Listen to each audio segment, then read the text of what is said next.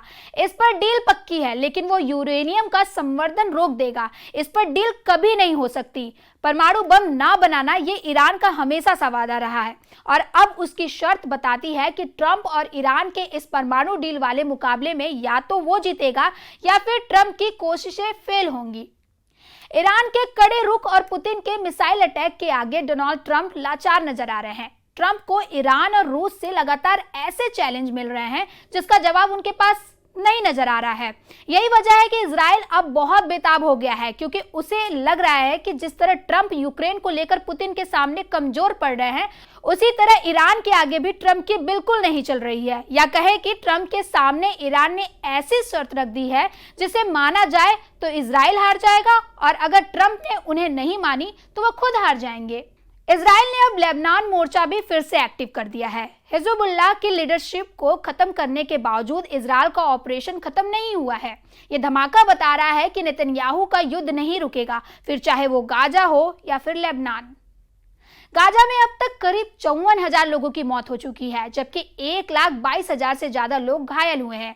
Gaza में लोग भूखे हैं और खाना खत्म हो चुका है। बच्चों की ऐसी कतार अब गाजा के कई इलाकों में देखी जा सकती है। गाजा पूरी तरह बाहर से आने वाले राहत पर निर्भर है।